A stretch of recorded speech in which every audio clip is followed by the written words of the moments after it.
Okay, just a moment. Okay, so thank you once again for joining us for this learning experience. My name is Gatimo Ithaka and I am part of the Roadmap team. So I'll keep the interactive session very brief. I'd just like to hear from 2 or 3 people. Get to tell us where you are joining us from, your name, where you're joining us from, and 2 or 3 things that you'd like to learn from this webinar. And then at exactly 8:15, I'll give the meeting back to our guests so that he can take us through through the webinar. Okay. Just feel free to unmute, introduce yourself, and tell us where you're joining us from. And then I'll give the meeting to Baron. So two people. Hello. Hello, Shaun. How do you do? I'm well, thank you. And yourself? I'm Sean Kwane, and I'm joining from East London. From Thank you. London. East London. Oh, East London. Yes. Okay. South Africa, Thank you. East London in the Eastern Cape. Nice. Thank you, and Thank you. please feel free at home with us. Ellie. Yes, hello. Hello. My name is Eddie Biarhanga, and I'm listening in from Kampala, Uganda. Yes, I'm a civil engineer by profession. Yeah.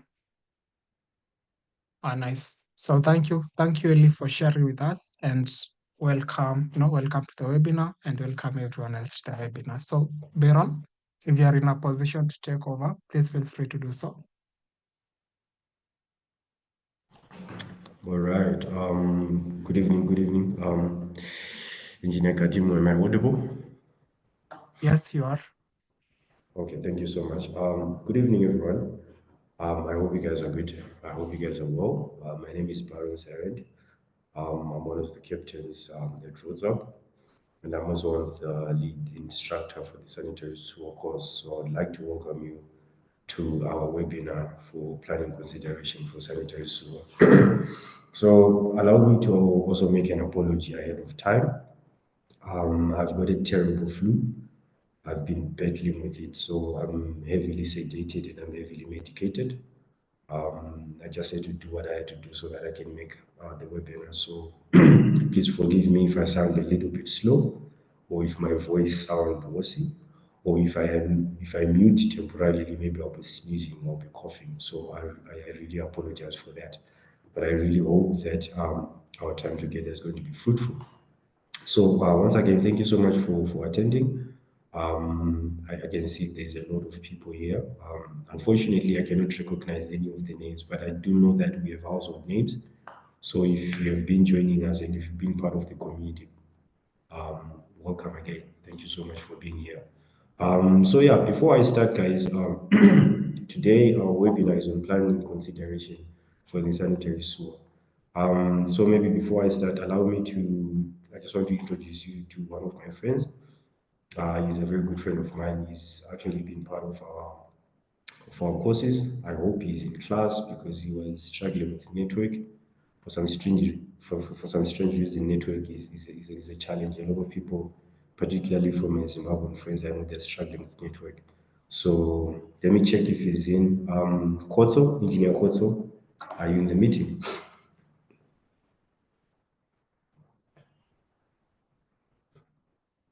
Engineer Koto, are you in the meeting? I'm sure he's going to join us.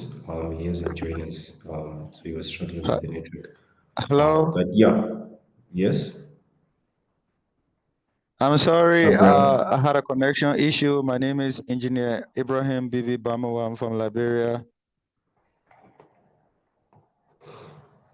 Thank you so much, Engineer Ibrahim, for introducing yourself. You're joining us from Liberia. How is Liberia, my friend? How is it that side?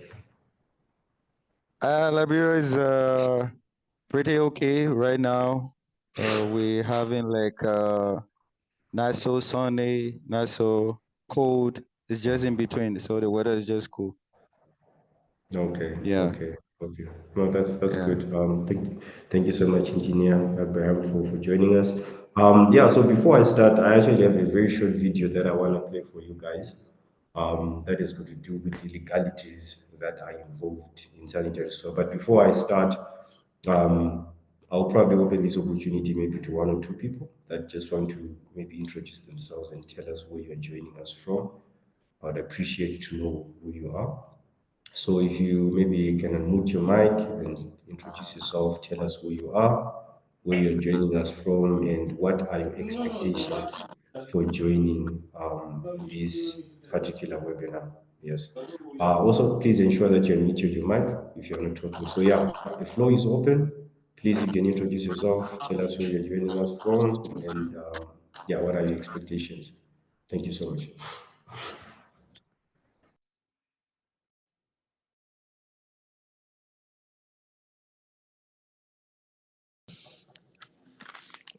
Hello, everyone.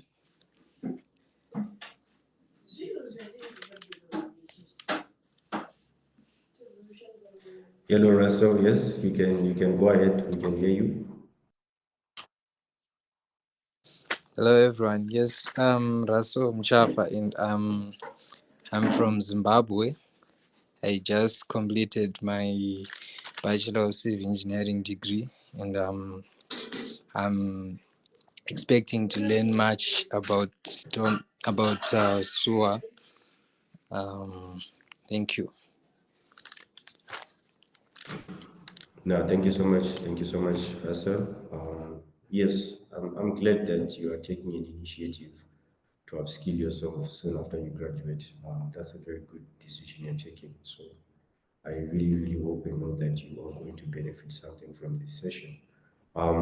Yes, I would want to hear from one or two people. Just introduce yourself, tell us where you're from, tell us even one fun fact about you.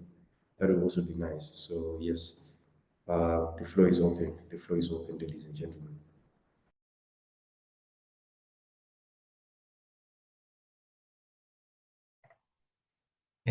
Good evening. Am I audible? Yes, you are audible, Moses. You are audible. Evening, everyone. My name is Kamkhelo Moses Lekalake, and I'm joining the session or the webinar from South Africa, Gauteng. I'm also a recent graduate in Bachelor of Engineering in Civil Engineering. Sorry. Yeah. So one of my final year project was studying the efficiency of wastewater pump stations. So I'm hoping to learn as well and fill in the gaps in things that I missed maybe. Yeah, so I look forward to learning more from engineers in the field already. Thank you.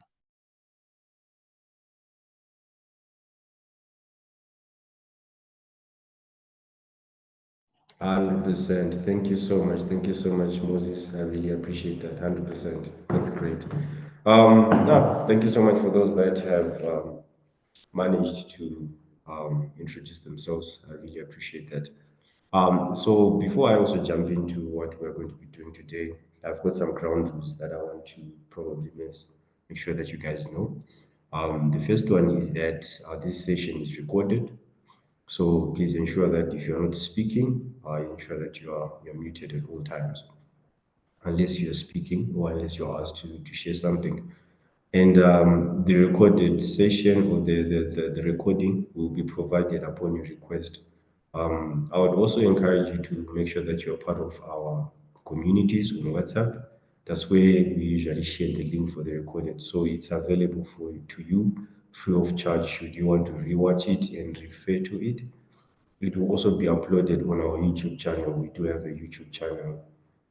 So please do check it out. And also just to let you guys know that we now are on Facebook as well. So we have Roots on Facebook, we are on TikTok, and on LinkedIn as well. So if you haven't followed any of those accounts, just make sure that you follow them so that you stay up to date on any upcoming events because any upcoming events will be posted on those social media platforms. All right, so that's very good. That's very good. So before I start, allow me to share some fun facts about the sanitary sewer.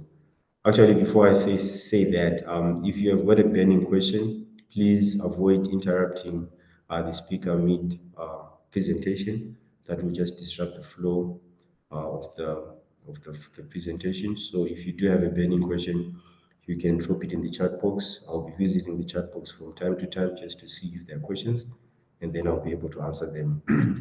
And also at the end of this session, we are going to have about 15 to 20 minutes question and answer session. So we are also going to utilize that time just to, you guys will be free to ask questions, and then we can answer them together and we see how we can help each other on that one. Yes, so if you can hear me loud and clear, you can also drop the one in the chat box so that because the previous speaker was having a bit of network challenge. So if I'm very clear because I'm shifting my speaker. So if you're hearing me clear, you can just drop a one. Anyone can just drop a one in the chat box. If I'm audible, you can please drop a one in the chat box. Thank you, Moses. Okay, that's enough. Thank you so much. Thank you so much. All right, so I've got some fun facts that I have for you guys here that I want you guys to perhaps know. The fun fact number one. Did you know that sanitary sewers save more lives than doctors? Public health historians estimate that modern sewage systems have prevented more deaths from waterborne diseases than any other medical invention in history. Now, fun fact, I was actually reading this, just studying the sanitary sewer for the United Kingdom, and how it evolved and how they actually even invented the first toilet that you guys know.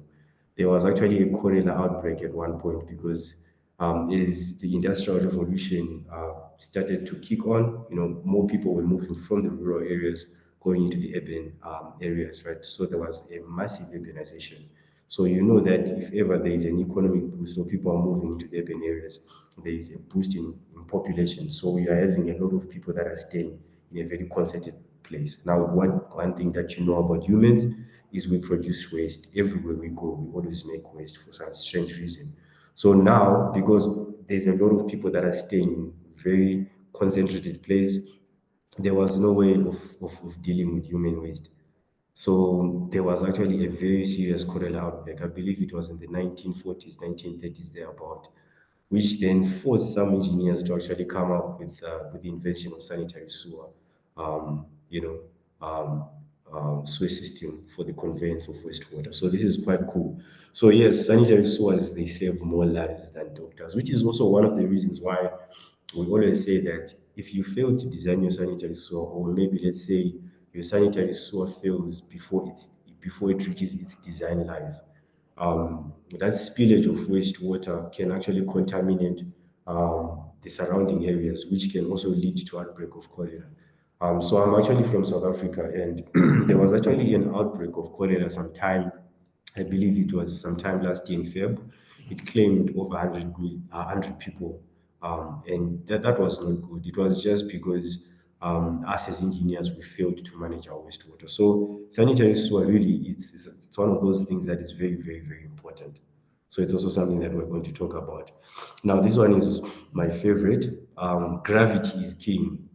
Over 90% of the world's sanitary sewer networks are designed to operate entirely by gravity flow, minimizing pumping costs. Now, if you did attend our last webinar, we spoke about this. We said ideally, whenever you are designing a sanitary sewer, yes, I haven't started sharing my screen. I haven't started sharing my screen, so please don't worry.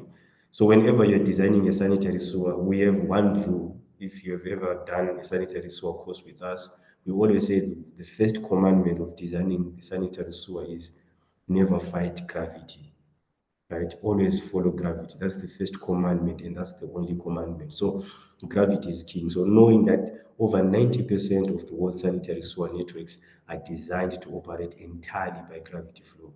This minimizes pumping costs and also minimizing excavations as well, which greatly reduces your earthworks, which also financially it has a positive impact on your sanitary sewer. Right. So that's also very good. That's something that we need to know. Now, this one we're also going to be touching in this course. Sewer flows aren't constant. In residential areas, did you know that in residential areas, about 70% of daily sewage flows happen in in 2 times a day, which is in the morning and in the evenings. So about 70%, like at least 70% of all the sewage flows, they happen in the mornings and evenings. These are also popularly known as rush hours for wastewater. So it's also some of those things that you should know, especially if you're designing a sanitary sewer, to know that sewers does not flow constantly during the day. Like, let me just give you a figure to say maybe it flows at 2 meters per second throughout the day.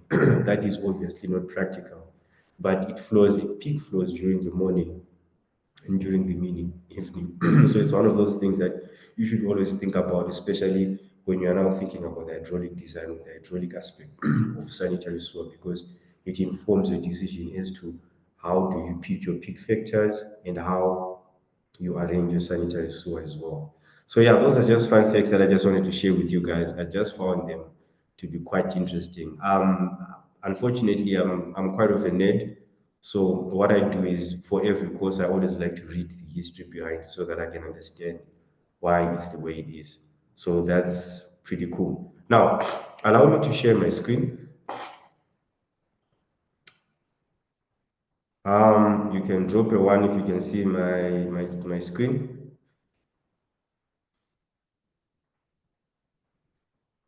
Can you see my screen? Thank you. Okay, there you go. So first things first, you guys, before we start the webinar, I just wanted to let you know that we are going to be having a sanitary sewer course that is starting on the 2nd of October, of September. On the 2nd of September, I believe that's like 3 weeks from now. So we are back, we are bigger, we are better. So these are the topics that we're going to be talking about. These are quite interesting. So we're going to be talking about introduction to sewer design, types of sanitation, planning consideration, which is also something that we're going to talk about, but during the course we're going to be talking about it in depth, load and deflection calculations, construction consideration, project preparation, hydraulic design, sewer modeling, and planning production, right? So these are the topics that we're going to be covering. So it's going to be a 3 weeks intensive course. It's going to be a 3 weeks intensive course. It's going to be starting on the 2nd of September. On the 2nd of September. So remember, 2nd of September, this is the course that we're going to be doing. So just make sure that you know about it. Now, who can sign up and who can apply? I get this question a lot. I get a lot of people like, no, but Brian, I just graduated, or I'm still in school. Do I qualify? Or I've never designed a sanitary sewer before in my life, or I don't even know how it works, and all these other things. Here's what I will tell you: who can apply? Students can apply, professionals can apply, organizations can apply. So let me start with students. If you're a student, perhaps you just graduated, you're still a graduate engineer, this course is for you. I mean, it will definitely set you apart because it will give you direct practical skills that you can apply in the field, right? That's the first one. The second one is professionals. So you've been practicing engineering for some time, and you want to upskill or you want to learn something. I would always encourage you to what? To apply. Then we have organizations as well. Organizations, let's say you and your company, you want your entire staff trained. You are also more than welcome to what? To apply and attend this course. So let me just get back to the whole professionals thing. I was reading a post on LinkedIn, I think today in the afternoon. There was this gentleman, I won't mention his name. I follow him. I respect that guy. He's been in the field for more than 20 years. And he said a very interesting statement. He was like, a lot of young engineers, they always say, or they always want to specialize too early. Like you are just graduating and in your mind, you already want to specialize. Like, what are you specializing on? Right? So the advice that I actually got, I think it was from Dr. Chinyama. She was one of my lecturers. So she was like, avoid specializing just when you just entering the field. You need to dabble in everything because engineering is a broad field. We have water and wastewater management. We have got civils, we've got structural, we've got roads. There's a lot that you can do out there, but avoid shooting yourself in the foot and saying, oh, I'm just going to focus in structures. You understand? Of course, opportunities can open in different places. That's why RoadSap is also creating this platform so that you can upskill yourself. So say you are this gentleman that has been in structures for 3 or 4 years, you've already sort of like, gained a mastery in that field, right? Once you master one field, you can always give yourself freedom to also venture in a different field and give yourself that freedom to attack a new field. You understand? So how I attack it or how I approach it is I always attack one thing at a time. One thing that you guys need to know about me, when I started at Roads Up, I had no idea what a road is. If somebody was telling me that there are three components to a highway, there's a straight, there's a spiral lane, there's a curve, I had no idea what that is because I was that person who was always in wastewater and potable water treatment design. That was my field. But I diversified and I ventured into roads. And if I tell you right now, I'm actually working on projects, real life projects that are actually being implemented. So this course could also be for you. If you're a professional in a different field and you're looking forward to also venture in a different field to gain skills in that different field, I would say this is for you. Another thing is, well, if you're coming, I mean, if you're in Africa, you know that there's already limited opportunities in our field. So why shoot yourself in the foot by already specializing in a space that has already limited opportunities? You understand? Trust me, guys.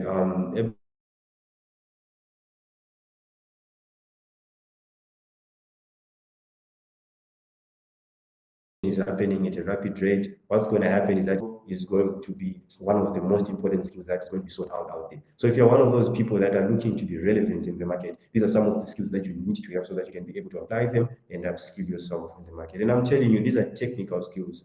It's not one of those skills that you just learn and we give you a bunch of books where we talk about the Reynolds number. The Reynolds number is good, but we don't talk about that. We just tell you, listen, this is how you calculate your cleansing velocity. These are the 3 or 4 main factors that you need to ensure that your sewer system functions. So these are technical skills that you can learn, take it to your organization, go and apply on a project and make big money. So if you're a professional that is also just contemplating or saying, but I'm not in the field of wastewater management, don't do that. I would strongly encourage you to join in the course. All right. So that's good. That's good. So if you do have any questions, please feel free to drop them in the chat box. I'll be looking at the chat box from time to time. Now, allow me to start our sewer webinar for today. So what I'm going to do is just allow me to set a timer so that I time myself. Now, we want to talk about the planning consideration for sewer design. The planning consideration for sewer design. So one of the things that you guys need to understand is that, particularly if you are going to be working on a sanitary sewer project, is that it is very capital intensive, particularly if you're working on the conventional gravity sewer system. Like remember, one of the fun facts that I told you guys about is that gravity is king. So over 90% of the sanitary sewer system in the world, they operate under gravity. So if we're talking about gravity, then we are following the slope. Therefore, there's a lot of what trenching that's going to happen. As you can see in the screen there, there's a lot of earthworks and there's like a trunk line there that is being put there. So projects like these ones, they are very, very capital intensive, meaning to say they require a lot of funding, particularly maybe if it's a private client or if it's the government. But it's so only a private client. It's usually the government that funds projects like this because it's in the millions of dollars. So it's very capital intensive. So based on that fact alone, there is a lot of planning that goes into it.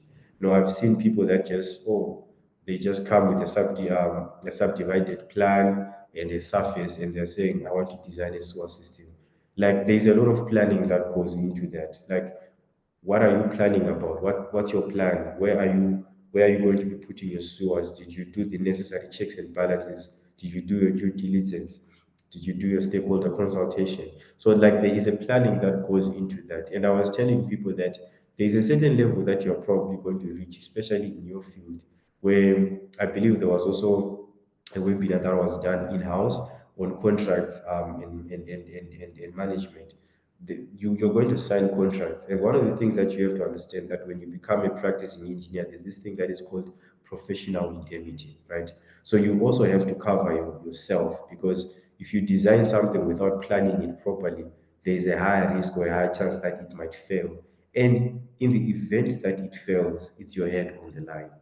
It's your head on the line. So proper planning is required. Proper planning is required. And fortunately or unfortunately, sanitary sewer is also one of those disciplines that you have to do your homework before you start. So today we're going to be talking about what type of planning is required, what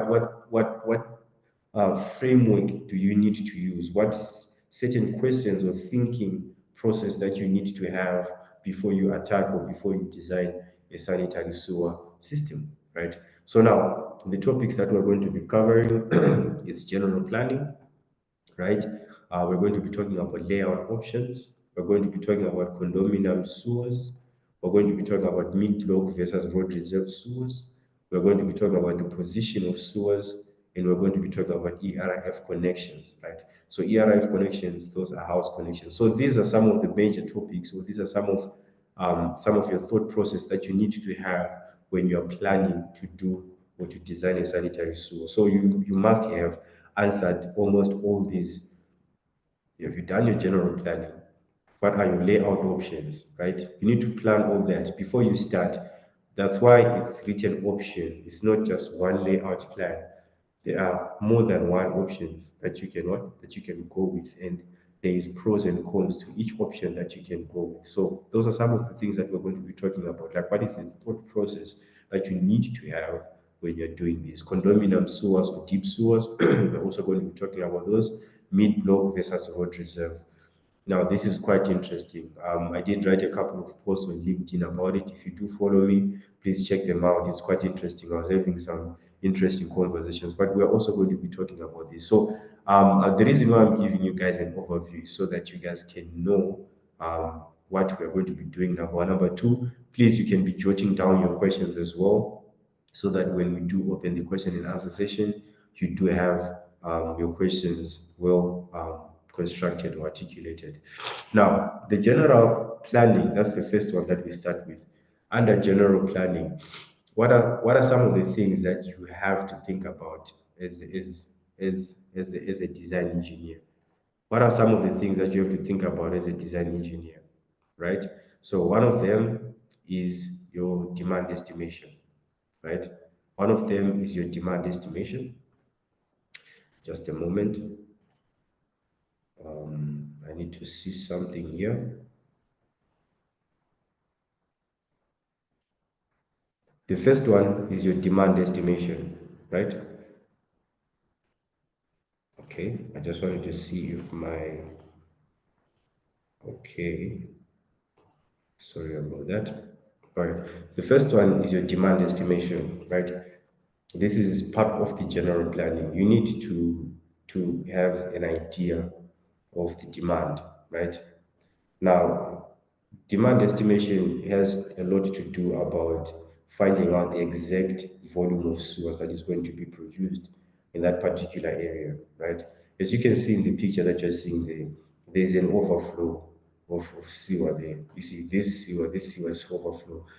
If you don't properly do your demand estimation, right, there is a high chance that your sewer will be in surcharge, and most of it will come out of the manholes. So part of demand estimation is, first of all, is particularly if you are approaching what you call a greenfield project, right? Even a brownfield project or even a greenfield project, either way, you need to understand how much sewer is going to be expected in that area, right? So you need to have to calculate that. And you also need to estimate in the future. So you have to do your population projection, right? This all goes into planning. Like, what are the methods and what are the assumptions that you're using? Are you using the geometric method of estimating your population growth? Are you using the arithmetic, right? What is the design life of your sewers as well? That's also a question that you also need to answer, right? This all goes into the demand estimation. All right. So the demand comes from also having a proper population. You have to do your proper population estimate. So you need to sit down and first of all figure out how many people are going to be expecting in this area, right? Over how many years. And if you are estimating how many people into how many years, with your design life also in question. So the first one is demand estimation, right? We're going to talk about this as we go. Then the second one is catchment delineation, right? Catchment delineation, this has a lot to do with your surface analysis. Now, remember that second point that I spoke about when I said gravity is king. Gravity is king is because you have to understand your catchment, right? You have to understand how your surface behaves and where the slope is going. Remember, never fight the slope. It seems like this is like I've taught more than about 150 to 200 people, and it seems like very few people get it, right? When I say gravity is king, I mean gravity is king. You never fight the gravity. And one way for you to understand that, you have to do your catchment delineation. Or this is actually a catchy term, or in layman's terms, you have to do your surface analysis. So you have to understand where your surface is going before you even think about doing what we call your pipe routine, right? Because once you understand your surface, once you have a proper understanding of your catchment, you now know, okay, what is the natural flow of water, right? Once you also know the natural flow of water, this enables you to probably figure out the lowest point in that area, which will probably be the collection point of your sewer, right? That will be probably the beginning of your outflow. So it's very important for you to do that. It also goes into the general planning. Then we also have regulatory and environmental consideration. Now there are regulations that covers these things.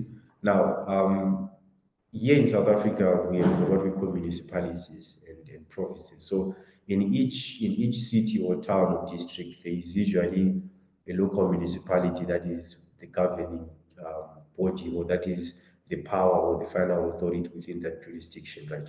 If you go to the United States, there are counties. Probably if you go to Kenya, I believe there are also counties. I'm not so sure what's happened in Uganda and all these other things, but you have to understand that each county or each municipality or each city has got its own regulatory considerations that you also have to follow, and also environmental consideration. Like, how many of you guys read your environmental impact assessment before you do your sanitary sewer design? I guarantee you less than 10% of people do. But it's one of those things that you have to do. Do your environmental impact assessment, read that report, understand, so that you can see how your infrastructure is going to relate and communicate with the surrounding infrastructure. That is very, very, very important, you guys.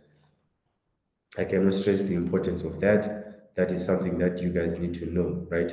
So we're also going to be talking about that. Now, back to the demand estimation, right? Let's talk about this in depth, right? Let's talk about this in depth. Sewage flow. Sewage is generated from water uses such as your water closet, kitchen, and bath. Just someone, you might be asking yourself, what is sewage? You want to take it from the basic, right? You want to do a demand-based demand estimation. You have to start from the basics. Where does sewage come from?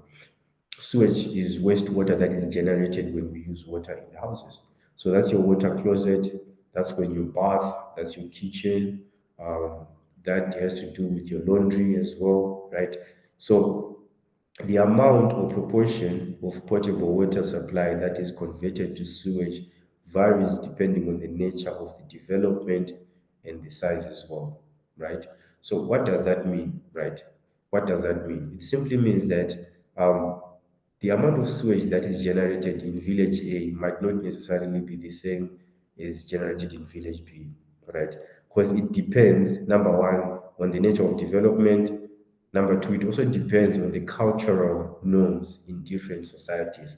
It's also something that you guys have to think about. Like, I've noticed this.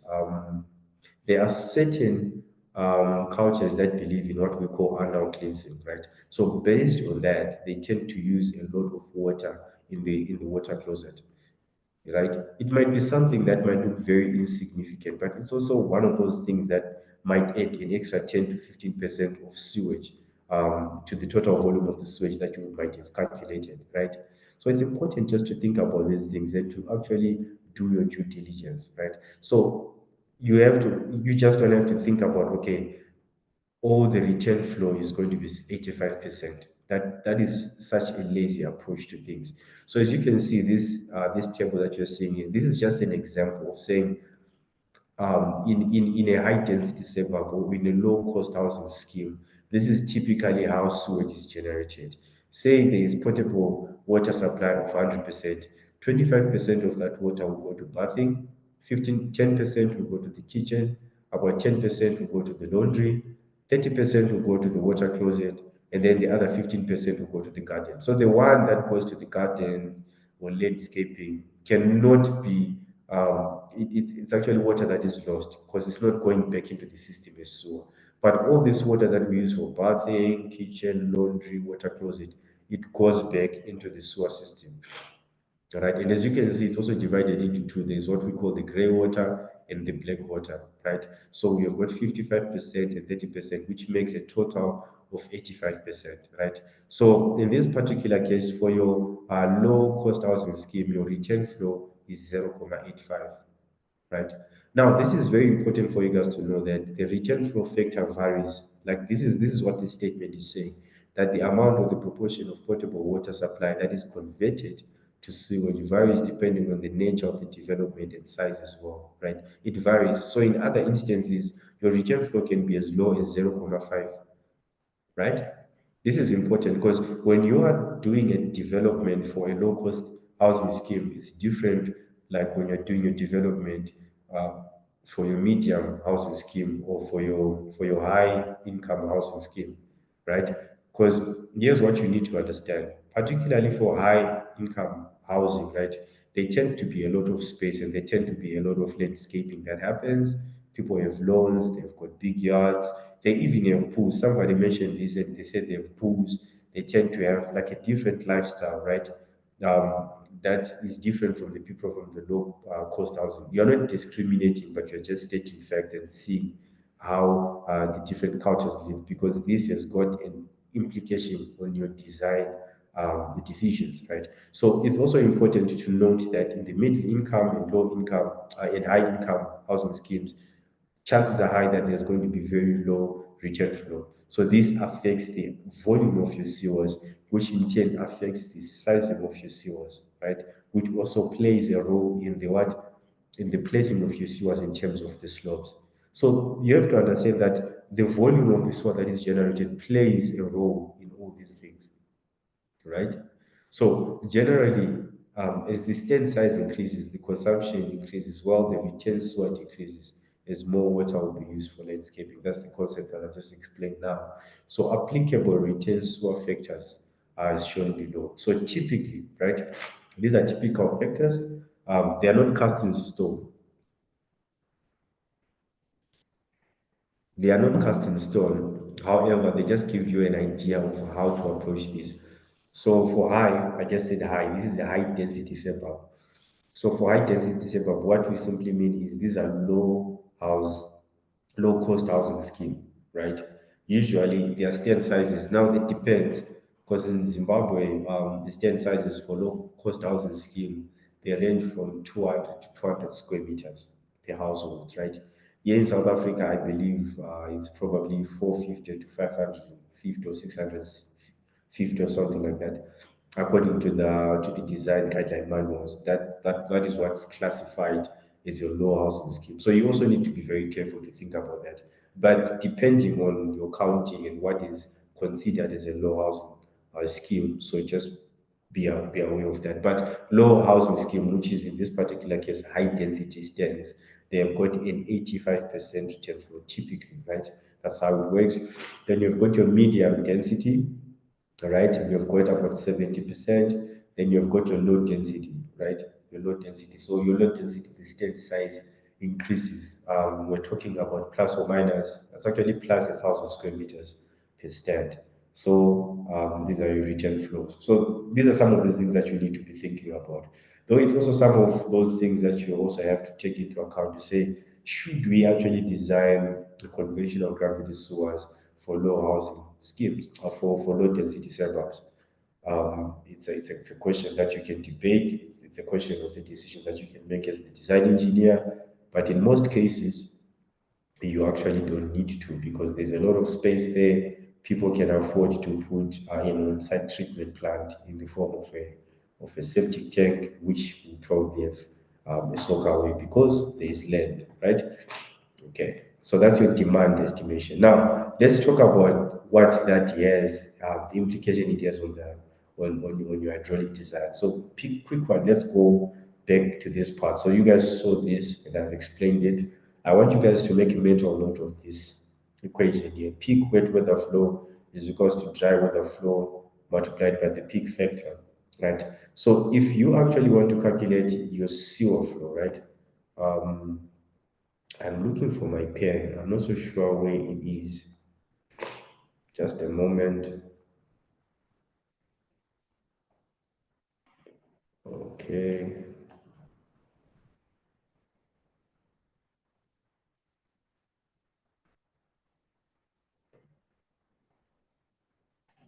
Just a moment. I'm looking for my writing pen.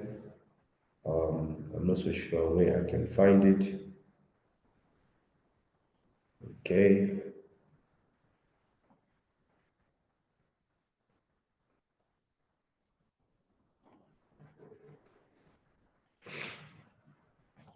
Mr. Host, can you make me the main host? I believe I'll be able to write something on the screen. I want to use my pen. Thank you so much. So let's try that one more time. Or maybe it's me who's not aware of using technology. Um, let's see how that works. Thank you so much. There you go, 100%. I now have admin powers, so the pen has appeared. It has disappeared again, but it's fine. I'll try and explain. Katimu, I don't know if you can help me. I'm trying to look for my pen on the screen. I cannot find it.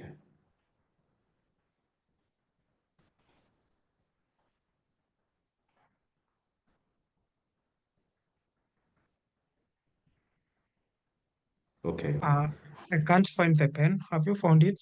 I don't know how to. Yeah, it's usually on the bottom right. Like there's usually a pen, so that I can be able to sketch on the screen. It's very important that I sketch, because there's an equation that I want to write for you guys, so that I can actually help us. But no, it's fine.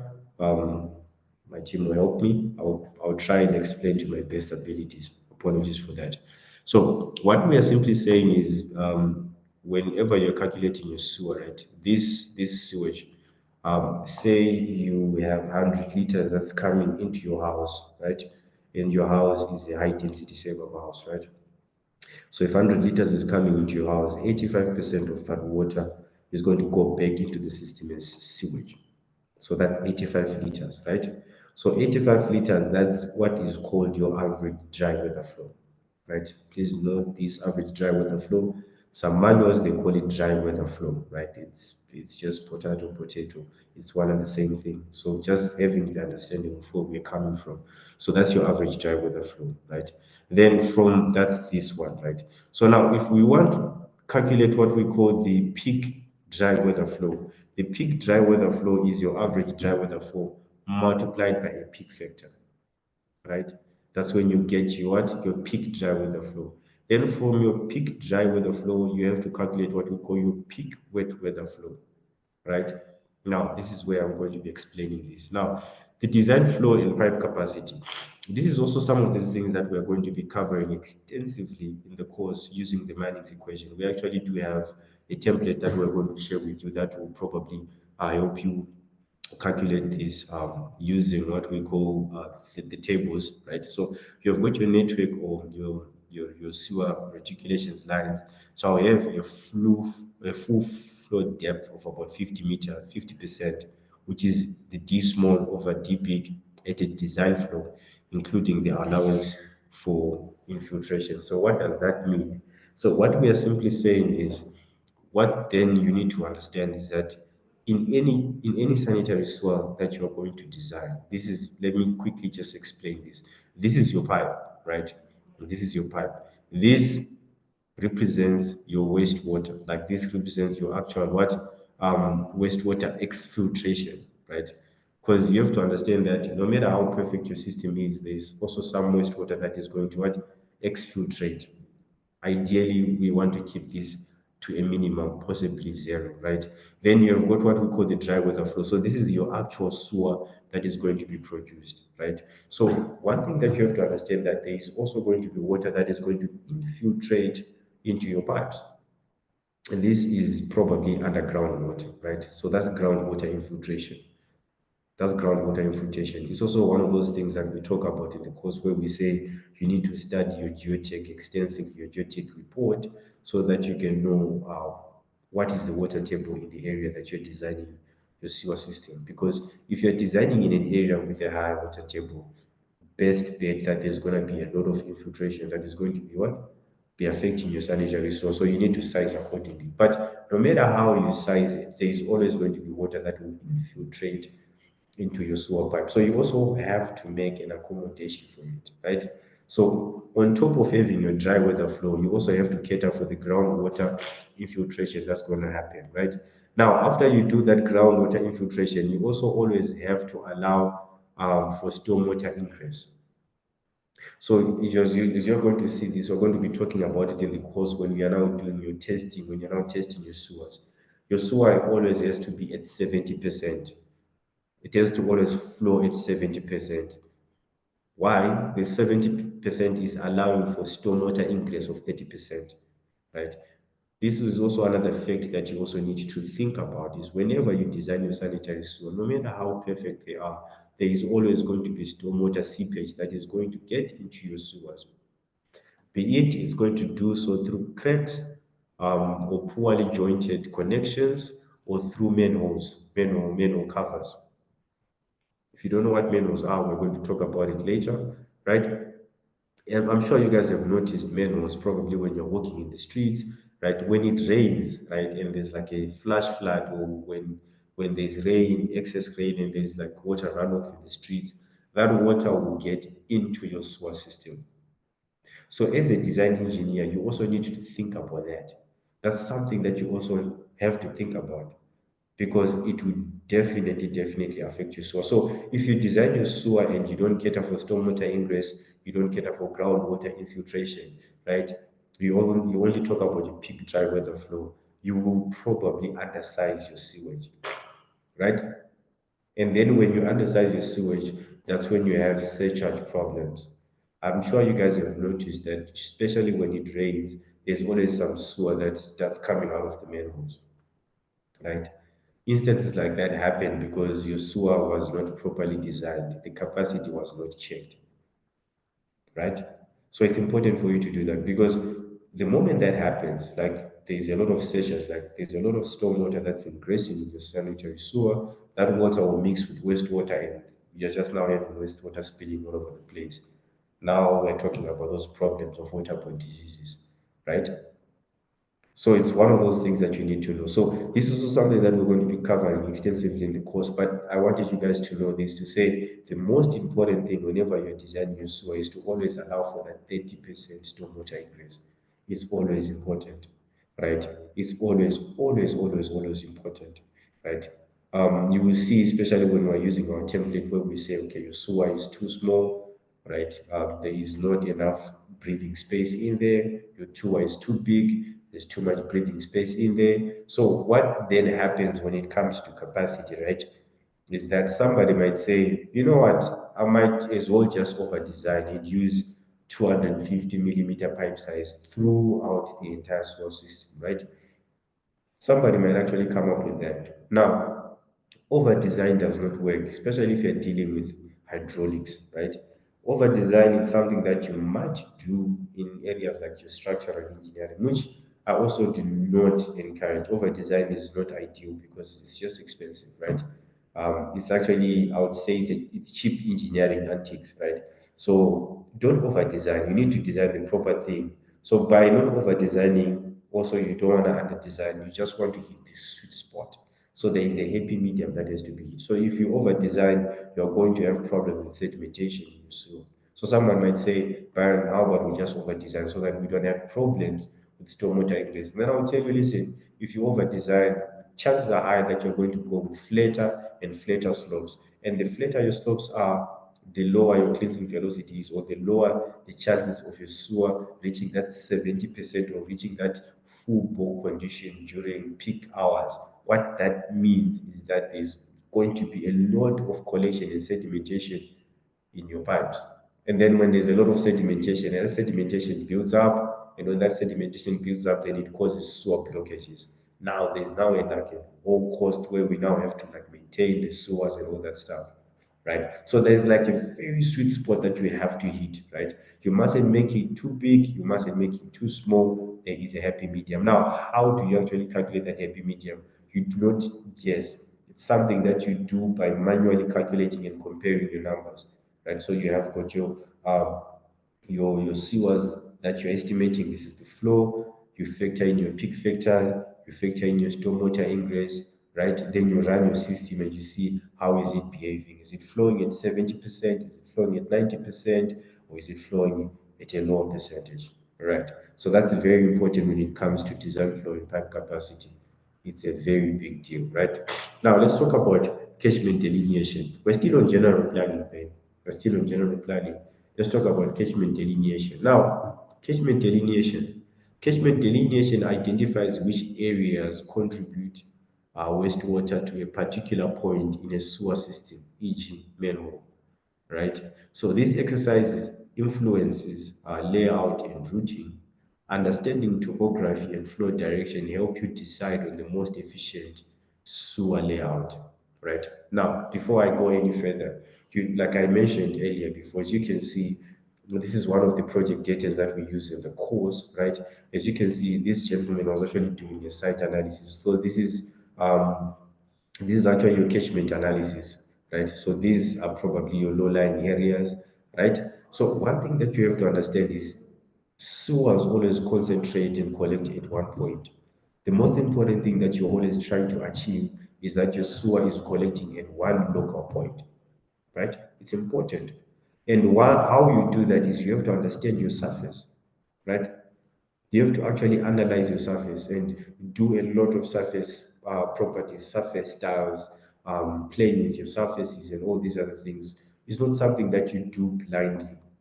And this is where most people fail, or this is where most people make it, and they say that they design a good thing or they just design something that won't work. It's because when you jump catchment delineation and you go ahead and you now place your manuals and you have your pipes, you are now going to have a tedious task in terms of now cross-checking your work and saying, okay, listen, I'm having steeper slopes. Because you cannot have a manual that is greater than 3.54 meters. I do understand that there are special circumstances where you can have a manual that is as deep as 5 meters, right? But you cannot have your entire network with manuals that are deep as 5 meters. This is trenching.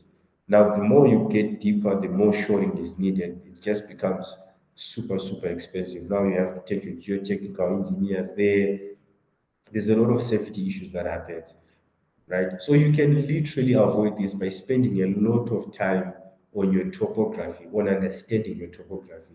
Where is it draining, right? Now, this is maybe probably a very simple solution because in this particular example, the sewer is draining in one direction, right? It's gently sloping in one direction.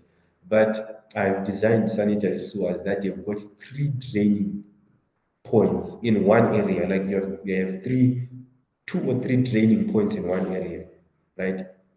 So this is where you really need to understand, like you need to study the topography as much as you can. Now, for those that actually know how to read contour lines, you can see that there's probably a flow of water. There naturally water will flow in that direction, right? If you understand your contours, and this is probably your lowest area there, somewhere there, right? There's probably maybe a ditch or somewhere there, right? That's very important. And so you need to understand your topo. So how do you do it? You have to understand the site topography. So you use your contours, your DEM, or your lead data, right? It's also something that we're also going to be talking about in the course to say, suppose the surveyor gives you surveying data. How do you create a surface? After you create a surface, how do you georeference the surface? After you georeference the surface, and then how do you actually do your surface properties analysis? Right? There are tools like your water draw. There are tools like quick profile tools. There are tools like catchment analysis, right? Those are all tools at your disposal. So you need to know which tools to use and which tools not to use.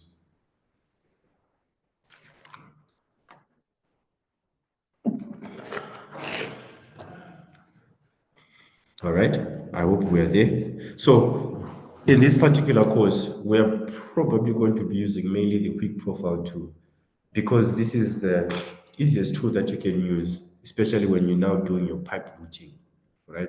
Because there's this concept called pipe routing, and it's very important because you need to determine which route is your pipes going to be following, right? And we use the quick profile tool. So you can use your flow arrows or you can use your catchment analysis. This just helps you have a general understanding. So you're going to do an overview, right, of the whole area, right? You're going to do an overview.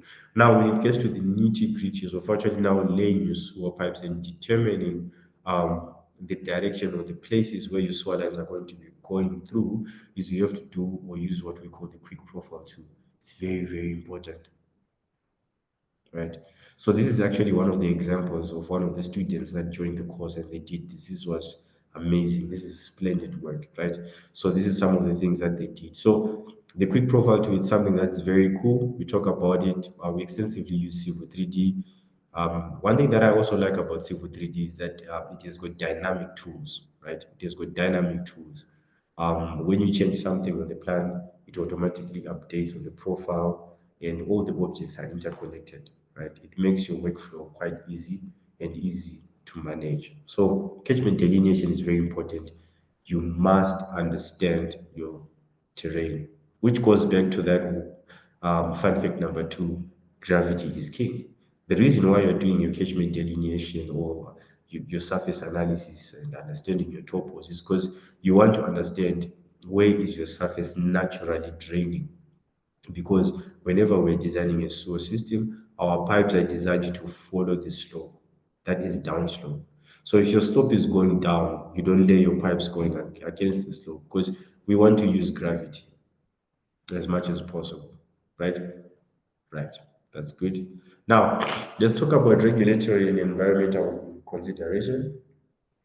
I did cover this just in detail, so I'm just going to talk about this a little bit, then we'll probably go in depth when we do the course.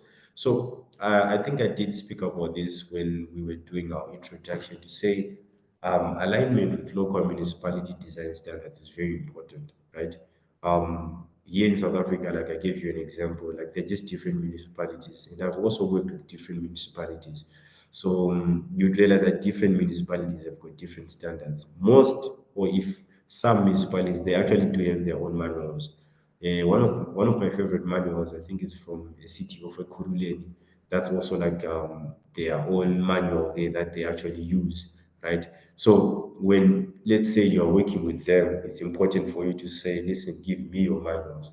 And then when they give you their manuals, then you read through their manuals, right?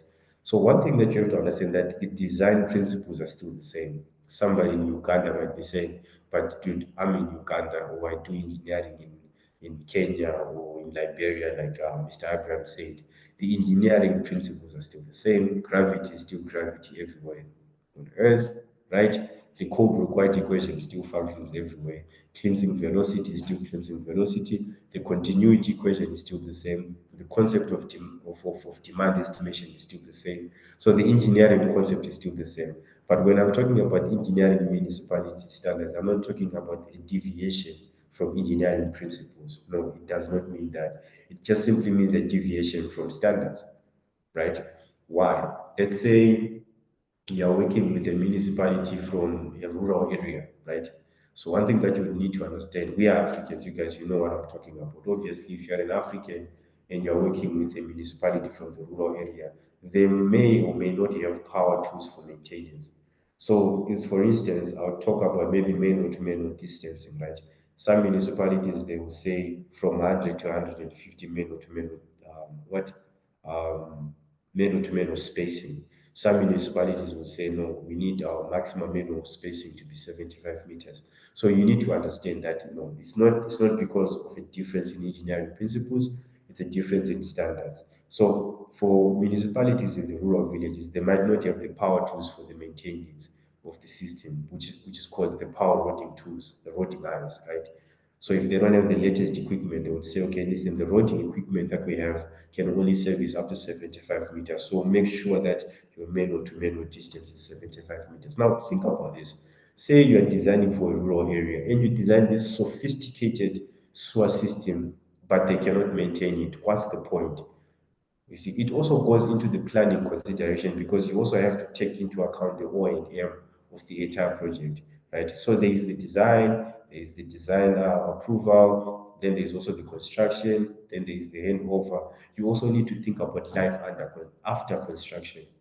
It's your job, right? You have to think about the operation and maintenance of that system. So if the local municipality does not have the capacity to maintain that system, then you also have to design within their capacity to maintain the system that you're designing for.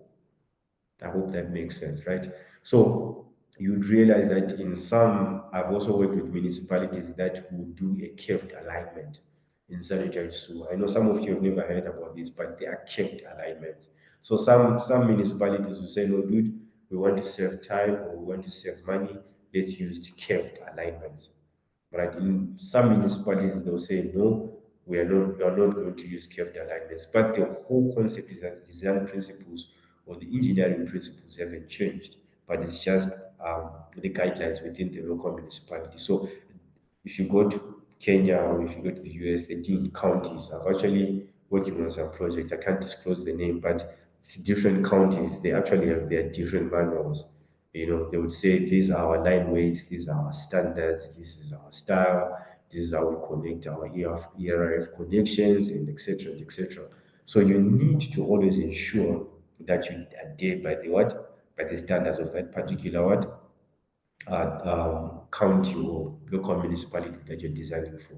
Failure to do that, your design will always have corrections. There's just going to be a lot of back and forth between you and the client, which will just waste time and will slow down the project. So it's important for you to understand the municipal design standards. Now, we're also going to talk about what we call a subdivision permit, right? So in some countries, you need what we call a subdivision permit, especially if you're doing what we call a land development project, right? So a subdivision permit is a permit that comes from your client, which is it depends. If you are working with a municipality, it comes from the municipality. That's your client. If you're working with a private client, then they have to apply to the municipality so that they can give you what a subdivision permit. So a subdivision permit as well is still the same with municipality standards. It's just a permit that is saying, okay, you as the design engineer, we're permitting you to what to design your water, your sewer, and your roads or your stormwater. These are the design guidelines that we want you to follow. They will stipulate the design guidelines that you want to follow. Now, not all municipalities do that. If they don't do that, I always encourage people, like write it in writing, right? Always talk to them in writing to say, listen, do you have design guidelines that you guys need me to follow? If they don't have and they give you or not for me to do what you will or you make your engineering judgment, then you know you're in the clear. But always have something in writing so that when there are disputes, particularly maybe post-construction or maybe mid-construction, then they say, we came up with this deal, you know that you are what? You're protected. So the design or the subdivision permit is also important because you have to design within the guidelines of that municipality. Because anything above that, like one thing that I've noticed, it's not a very rampant culture, particularly in the African countries, but I've seen it with Americans. The Americans, they will sue you today, you know, particularly when you design something and I know you guys, we are all probably going to graduate to get to a place where we are signing off engineers. At least that should be your ambition, right? You're not going to remain a junior engineer. I hope so. So there's going to come a day where you are the final authority of signing off projects. Say you sign off a project and then something goes wrong, it's your signature on the line. There are some counties that can literally sue you. They can sue you for every penny that you have in your life, and they can wipe your bank account clean. So it's quite serious. I'm not saying this so that I can scare you, but I'm saying this so that you can take it very seriously. So in some counties, they can actually sue the hell out of you. Pardon my French, but then you understand. So it's very important for you to always adhere by the principles, right? Adhere by the design standards so that you are in the green light. It's very, very important. So always make sure that you're on the safe side there, right? So I think that's all I can say there. As an example of a subdivision permit, it's something that we also talk about extensively in the course, like what does a subdivision permit look like, right? What are the guidelines and all these other things? We do talk about that in depth. Then there's also environmental approvals are also important before design. Always ensure that the environmental impact assessment is done and it has been approved. And it's also your job as the design engineer to read the environmental impact assessment, to read the geotech report. Like, I'll be very honest with you, ladies and gentlemen. Most of us don't want to read that, right? We get our survey information from the surveyor. We just want to start drawing lines and drawing pipes and manholes and calculating. You know what I mean? Nobody wants to do the dirty work in terms of reading the approval, reading the fine print, read the environmental impact assessment. This will help you. First of all, it helps you understand the nature of the project you're working on, right? So let's say you take your time to read the subdivision permit. You probably have to understand, you get to understand what your soil bearing capacity. So say you're probably going to design a rising main for that particular project. If you are to design a thrust flow, where do you get that information from? You get it from what? From your soil bearing capacity, which is in your geotech report. Say you want to design your sewer lines, maybe you have your minimum sewer lines at 2 meters below ground. You also have to understand, okay, fine, what is the soil type in this area? The first, right? What is the soil type in that area? Number two, what level is the water table as well? You need to understand the water table levels in that area as well. So this is very important. It's a big deal. You have to read your environmental impact assessment, understand what's happening in that environment, understand also the implication and the implementation of your project. What is it going to mean to the environment? And also you need to ensure that you write what we call an erosion control plan. Now, this is something that engineers don't do. And I'm telling you this because it's also something that I'm getting to learn as I'm growing in the profession, right? When I started, all I did was just design, draw pipes, do my calculations, and I think I've done a good job. But there's a lot of things that get into there's a lot of paperwork. So environmental impact assessment, you need to read that. You need to know as much as you can about the project, know how it's happening, how is it going to affect people. And I'll even go as far as to say, if you are doing this environmental impact assessment, there's a part where they do what we call the stakeholder consultation.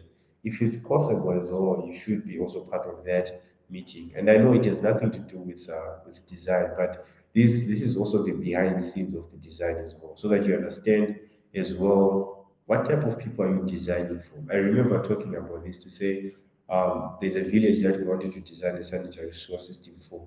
So typically, the default thinking in my brain was we're going to go with the conventional gravity sewer system, right?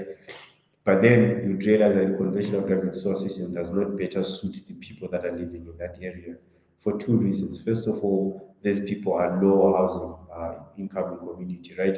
They might not have the material to to do O&M for that particular system that you want to design for.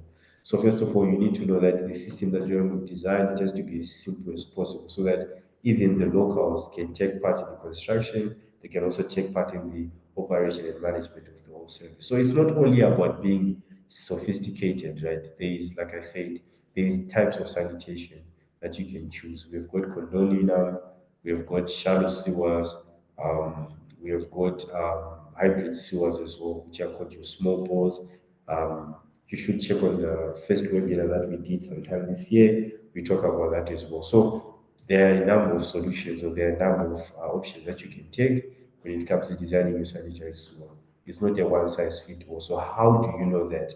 How do you come up with an informed decision? Is you have to read your impact assessments, you have to read your geotech, check out the environment as much as you can so that you can make an informed decision. So yes, that's important. Now, allow me to move to the layout options. This is also very important, you guys. It's one of the most important things that I really like, especially when it comes to designing a sanitary sewer. What you guys are looking at here, it's a grid layout, right? Now, we have types of layout options. We have got grid layout, we've got a branched layout, we've got a radial layout, right? So a grid layout is suitable for flat or uniformly spaced areas, easier for future maintenance and expansion. That's your grid layout, right? Then you've got your branched layout. It's economical for small development, can lead to more dead ends and maintenance challenges, right? Then you've got your radial layout. It drains towards a central point, which is probably your wastewater treatment plant or your main power plant, ideal for new townships with centralized treatment. So you also need to know your layout options, right? I usually just prefer this particular one. It's not like I prefer it per se, but most of the projects that I work on, they usually entail that I use this type because it's just a land development project of usually a middle income or low housing scheme. So it entails something like this.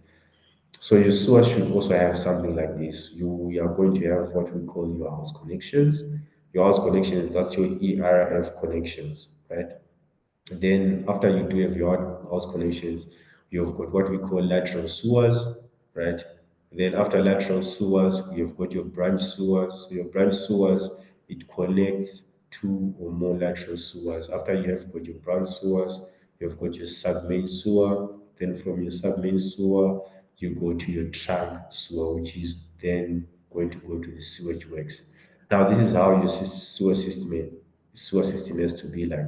Now, I'm sure you guys can notice this. The thickness of the lines that you're seeing on the screen, they also depict the diameter of the pipe. So usually your house connections, if it's just a one house connection or 2 house connections, you are having a house connection of about 110 millimeter pipe diameter with a minimum grade of 1:60.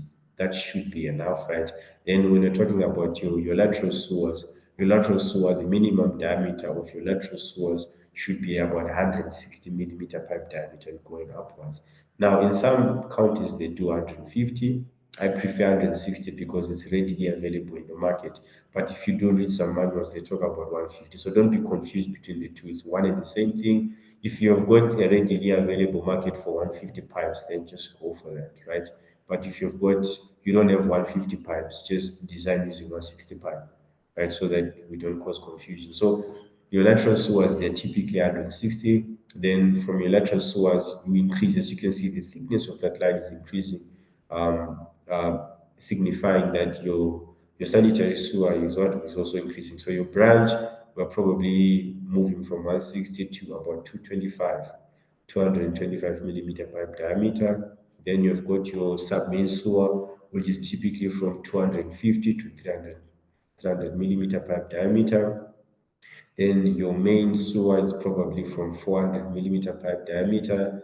Then your trunk sewer is 500 millimeter pipe diameter going onwards. Right? You do have instances where you can get up to 800 millimeter pipe diameter, like very, very, very big pipes. Now, one thing that you also need to know, one thing that we can deduce from this layout that we are seeing on the screen is that our sanitary sewer pipes, they increase in diameter as you go downstream, right? It's pretty straightforward. They increase in diameter as you go downstream. Now, that's not by coincidence. It's because as you go downstream, the amount of sewer that is being collected also increases. So you also have to increase your pipe diameter as you go downstream, but you do it strategically. You don't do it via guesswork, right? So that's very important. So those are the type of layout options that we might have. Now, this is one of my favorite topics that I really like to talk about. It's mid-block versus road reserve servicing of sewers, right? So as you guys can see on the screen here, I've got two drawings. One of the drawings, the student, they decided to go with a mid-block design. Then the one on the right, they decided to go with what we call a road reserve design. Now, between the two, which one uses more pipes and which one uses less pipes? I'm sure you guys, by inspection, you can then deduce that the one on the left uses very, very, very few pipes. The one on the right uses what? A lot of pipes, right? So what does road reserve mean? Road reserve just simply means that your sewer pipelines, they're flowing in front of your housing stands. They're literally, they are within the road reserve. You see where your road is, that's where your sewer lines are, like right next to it, right? Then mid-block Mid-block, it simply means that your sewer line is going to be flowing within the servitude of your housing stands. So as you can see, most of the housing stands, they've got a back-to-back configuration to say this is a road, right, that you're seeing there. Then you've got these houses that are this side where my arrow is. They, if you want to access any of the other houses, you go, this is the front side. Now the houses on this other side, this is also the what? The front side. So what that simply means, right, is that your sewer line will be traveling within in the middle of that, in the middle of those stairs. Probably it will be on the one side of those set of those stairs, right? It will be within 2 meters from the boundary line, which is the servitude, right? Most probably it's reserved for your services, right? So if you check most low-income housing schemes, like the old housing schemes that you can find, they used to use the mid-block session, right? If you go, like even in my country in South Africa, if you go like to, I don't want to use this word, it's very discriminatory, but if you go to low housing schemes, like, high density suburbs, they tend to use this type of sewer system to service their houses, right? But if you go to the recent housing scheme that are being designed, like newer housing schemes, right? They tend to use the road reserve design. So it's important to know that you've got these two at your disposal. So it's also not a one size fits all in the sense that we are just going to go with the road reserve all the time, or we're just going to go with the mid block section all the time. It's you have to know either or, and which one is most suitable for the system that you're designing for. So this is also one of those things that you find in the subdivision permit. Like the municipalities will literally tell you, we want you to use the road reserve sewer system. Some municipalities will opt that you do the what? The mid-block sewers. So those are the two options that you have when it comes to what? To placing of your sanitary sewers, right? So it's not just this one, because if you do read some manuals, they only talk about this one, and if you read some manuals, they only talk about this one. But you have to understand that um, they are both applicable. You can even actually do a hybrid situation where you can incorporate both systems in one design, right? But you just have to state your reasons. You just have to support your answer, right? You just always have to support your decision. I mean, you're an engineer.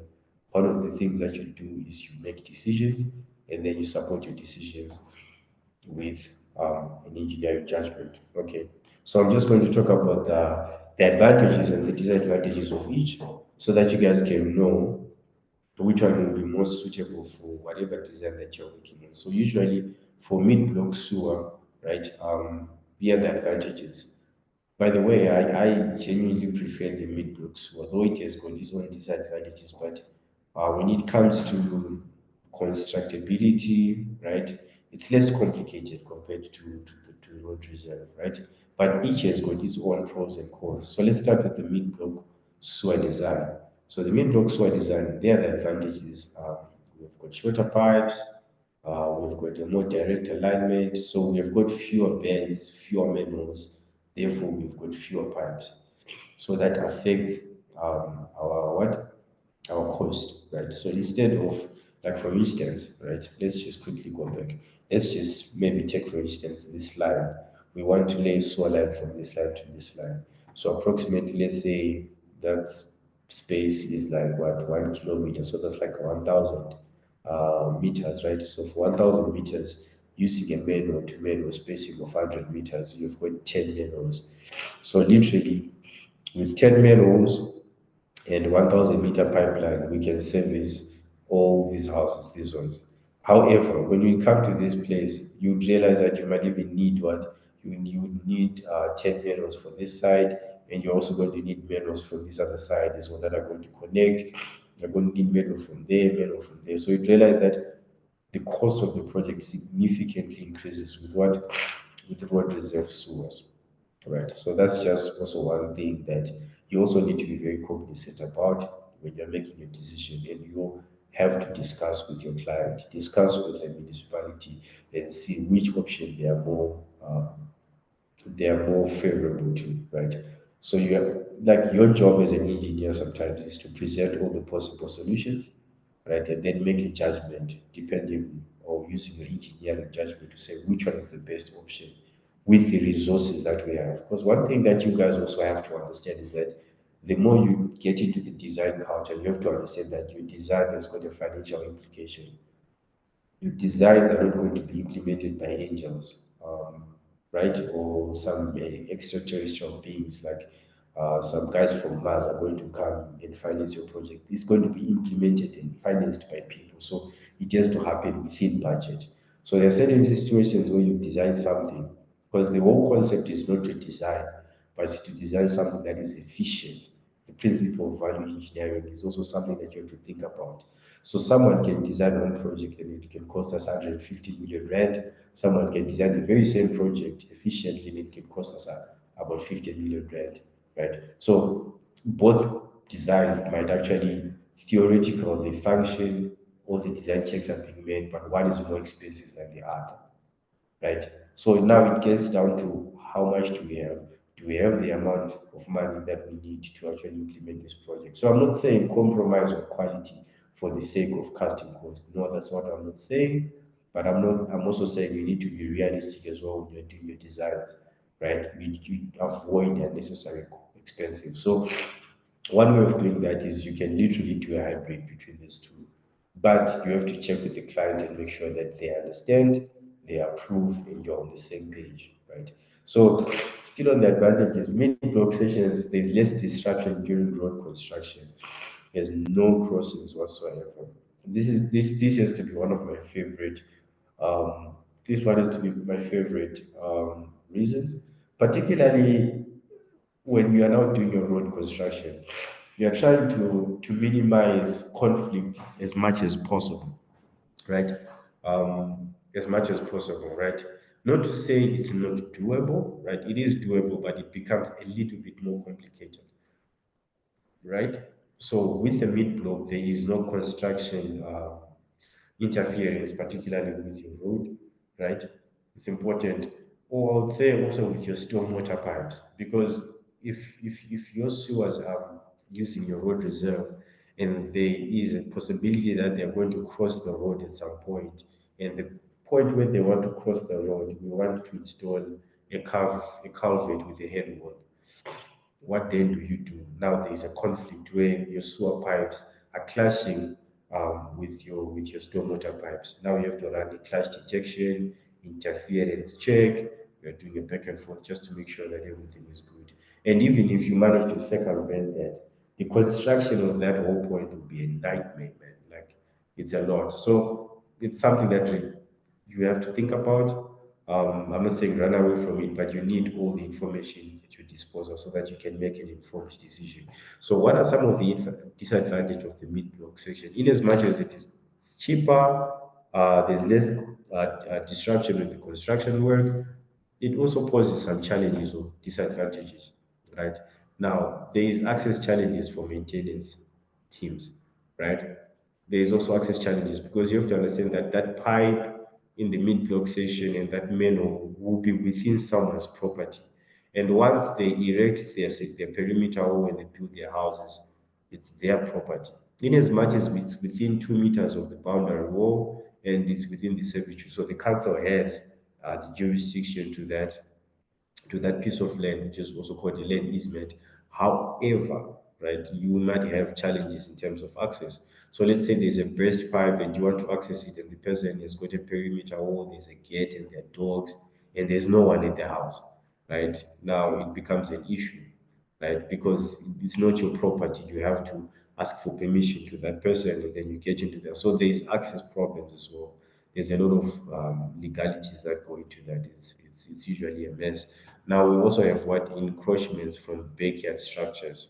Now, one thing that you have to also understand is I'm not so sure about you guys, but if you draw like a house plan, right? Something that I've done back in college, you are told that if you're drawing your house plan within a site plan of a house, is you have got a minimum distances that you have to have from the boundary. You have got minimum distances that you have to have from both sides.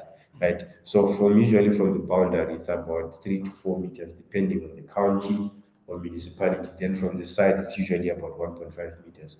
Now, the reason why the government does that is because when you're doing a mid-block design, right, it's because there is a 2 meter from the boundary which belongs to the council. So some people tend to build on top of structures or on top of pipes. They don't know this information. You have got people that just build haphazardly. I see it a lot in my country. People just build whichever way they want. You see somebody building even to the perimeter wall, and they even use the perimeter wall as one of the walls for the room. So what that does then is now an encroachment over the pipe, because what they don't know is that they're underground pipes that are running through. So should there be a blockage now, it becomes difficult for us to access those pipes. So the issues of encroachment is actually a serious issue, right? It's also one of the reasons why the new municipalities, they're really not encouraging, or they're not in favor of the mid-block servicing style, right? So it's quite complex. Also, you have to navigate legal complexities with servitude rights. Like I said, that's like a nightmare there.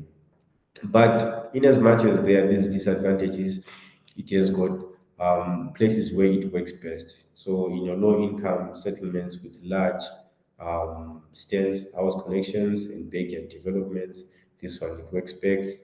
In informal layouts with narrow road reserves, right? So let's say you are developing in an informal layout where it has got a narrow road reserve, right? Typically, a road reserve is the minimum is 10 meters, right? 10, 12, 15 for an urban area. And then maybe you're working with 7 meters as a road reserve, or you're working with 6 meters as a road reserve, or even 5 meters, like something that's very, very narrow, that is extremely narrow. Then you might be forced to go with what the mid-block station design. So you don't have to like have blinders when you design these things. Like, oh no, listen, the municipality says we're doing the road reserve. But then when you get to the road reserve, you do not have enough land to do that. So you need to be flexible in doing this. So if you're having a narrow road reserve situation, it's best that you use the mid-block sewer design, right? So that's quite important. So the road reserve, I'm not going to touch more about it, but it's almost exactly the opposite. It's easy for maintenance, fewer legal battles, better alignment with other services, right? Disadvantages is with long pipe routes, which significantly increases the cost of the project, increased risk of utility clashes. Like I said, we actually had the situation where there was a clash between a sewer pipeline and the stormwater pipeline. So it's one of those things that you need to know. So especially if you are not aware of clash detection tools like Navisworks, you tend not to know these things until we get to the construction. You know, people are constructing now. The stormwater guys are busy laying their pipe.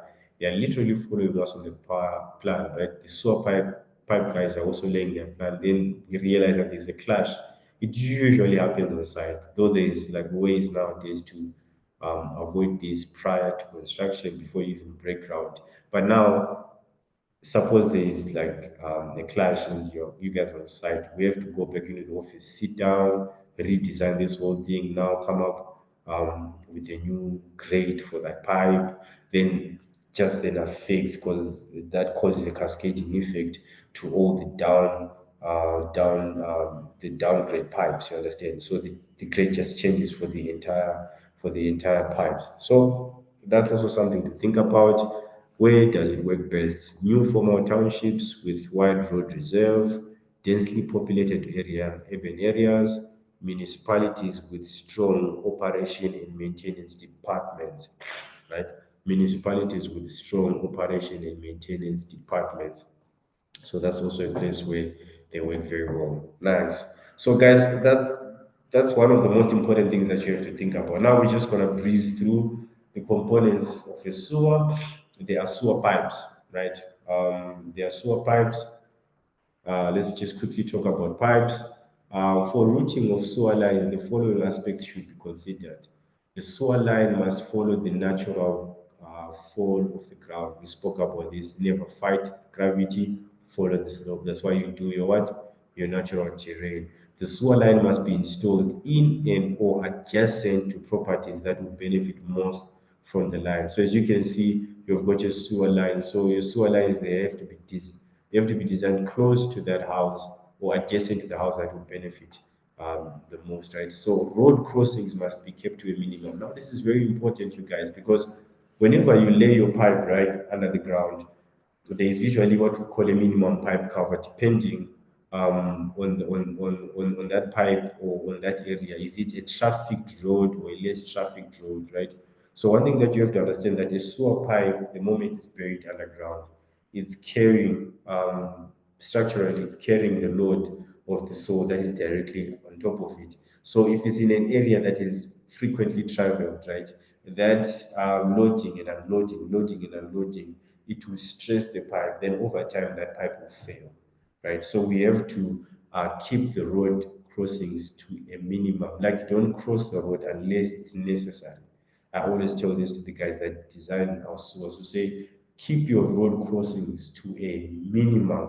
And whenever there's a road crossing, we always investigate it to see, is there no other way of us circumventing or going the other way around, because we are trying as much as we can not to cross the road, because it compromises the structural integrity of our pipes with time, right? So it's also something that you have to know. So also reticulation pipes shall be installed according to the standard services layout in the design, right? So that's very important. Then we also spoke about the sewer routing, guys. This is an example that we spoke about. So this is the front of house, the road reserve, sorry, the road reserve servicing, right? So that's your sewer routing. Now we are going to be talking about this, and you have to use the quick profile tool, because once you use your quick profile tool and you use it very well, what you're simply doing is you now be tracing your sewer on top of that line. You're just laying your manholes and your pipes, and you're just moving. It makes your job easy. So specifically, how I design my sewer is I start with a preliminary design. So I design my sewer backwards. I don't start like how other people do. They start with hydraulic design, then you know what I mean. I start backwards. I start with the final thing. So I have a picture of the final thing. That's why I also start with sewer routing, which is a very clever way of doing it, because it minimizes the number of iterations that you have to do until your results converge, right? Because we want your results to converge as fast as possible. Because actually, one thing that you have to understand, you guys, I don't know if I spoke about it when we were doing the hydraulic design, is that designing sanitary sewer is an iterative process. So you iterate, you try different routes, you try different input parameters until you hit the sweet spot. So it's an iterative process. So you have to know that. So sewers installed within the road reserve boundaries must be positioned in accordance with the standard drawing indicating the position of the various services, which is the road reserve. So reticulation pipelines outside the road reserve is usually about a meter from the boundary, right? Reticulation pipelines inside the road reserve is usually about 1.4 meters from the boundary. So sewer reticulation pipes and aerial connections with a cover less than 0.8 meters under the road shall be encased in a soilcrete, right?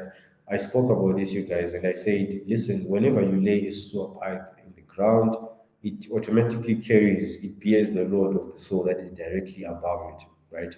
So if we are then having a sewer pipeline that is within or that is crossing a road reserve, but we cannot afford to have cover that is greater than 1.5, because minimum cover is also important, so that that cover that is there, it acts as a shock absorber, right? It acts as a cushion between the shocks that happen on the surface and the sewer pipe. So if we cannot have a cover that is greater than 0.8 in a trafficked road, then our sewer pipeline has to be encased in a concrete pipe, right? So your pipeline, your PVC pipe has to be inside your concrete pipe so that it can be protected structurally, right? It's only that portion where it's crossing the road. I'm not saying the entire pipe has to be encased in a circuit. No, it's only that portion where it's crossing the road. So that is very important to note. While we're still on pipes, we're going to talk about our cleansing velocity. So your minimum cleansing velocity is 0.7. It's 0.7.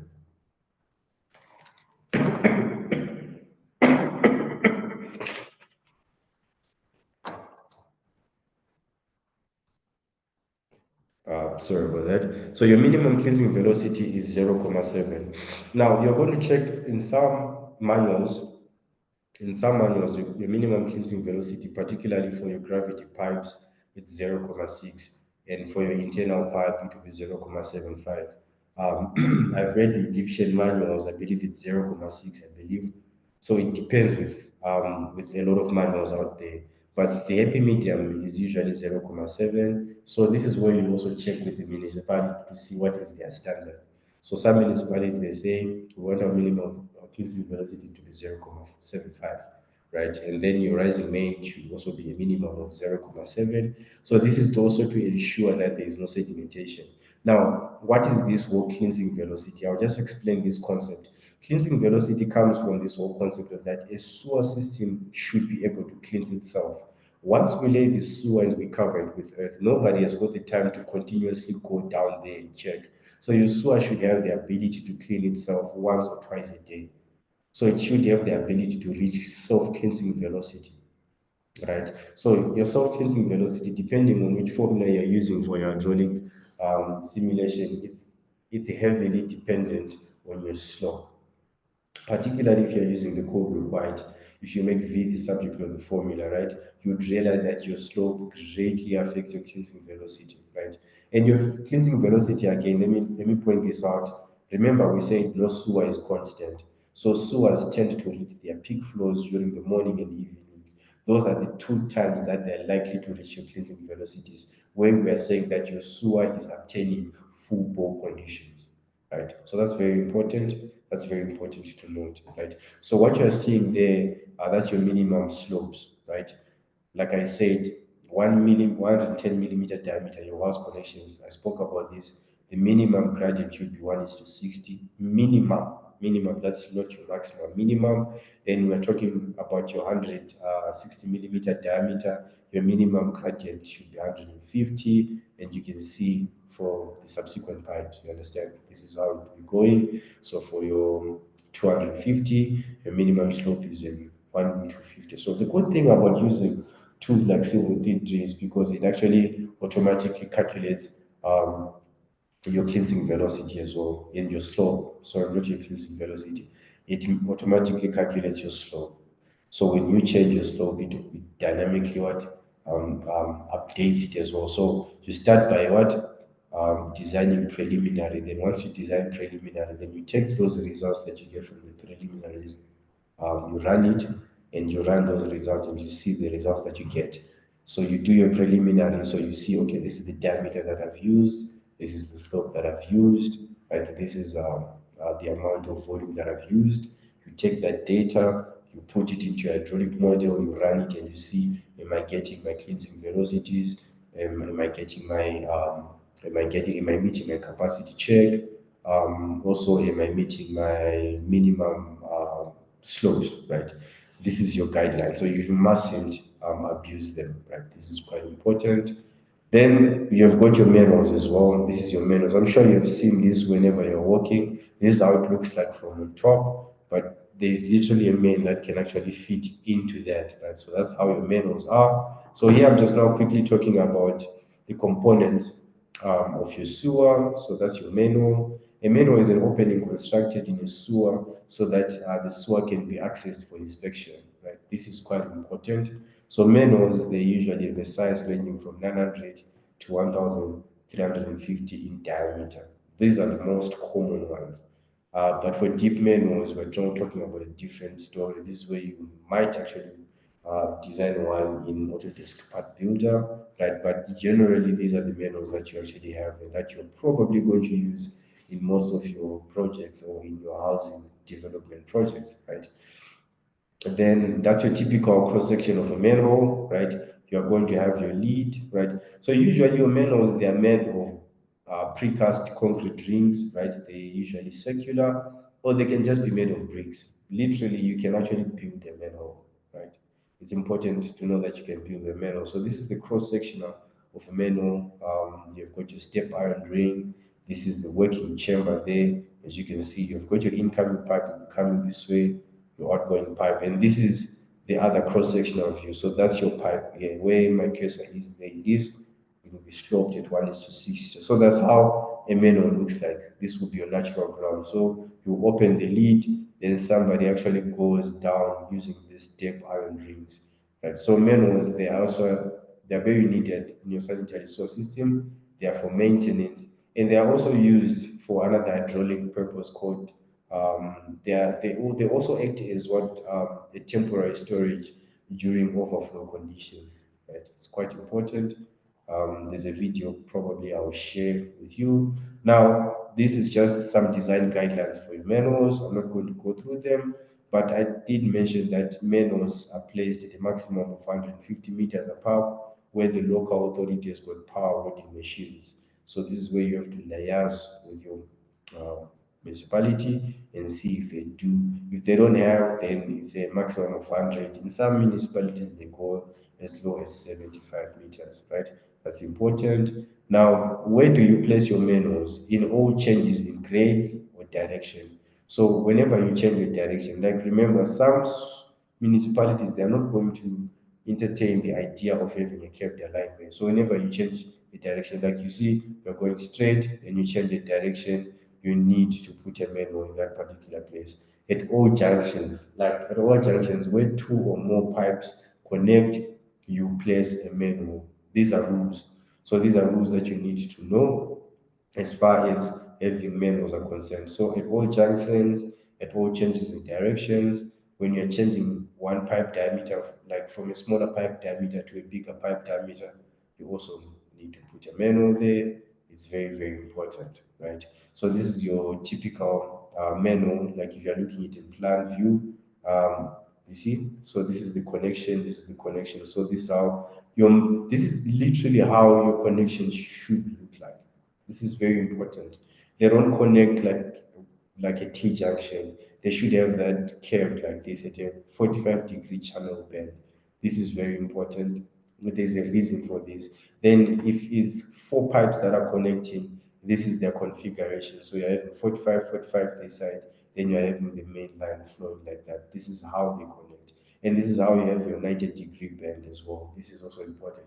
Now, I also told people that any bend of a manhole that is less than 90 degrees is not allowed. Like let's say your sewer is flowing in this direction, right? Then it bends and then it goes like this. You see, that would be less than 90 degrees. That is not allowed. So anything 90 degree and flatter is what is ideal for your sanitary sewer design. Then let's just quickly talk about house connections. House connections are also called, or ERF, are also called house connections, or service connections, or service laterals. These are the branches that connect your house to the street lateral sewer. So you see, like the house that you have in your house, there is a pipe that takes all the sewer from your house to connect it to the main sewers, right? That pipe is called the house connection. So typically, it's about 110 millimeter in diameter. This is for all residential units, but let's say maybe for a movie house, for a church, or for a big place, usually your connection or your ERF connection, right?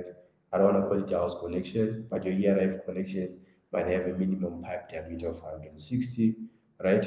So it's quite important also just to have an understanding of how these work. So this will require a sewer to be extended to the boundary of the higher line properties at a suitable drainage positions for future development. So one thing that you have to understand about house connection is that whenever your sewer line is actually being laid, right, it is laid with possible connections for house connections or for ERF connections.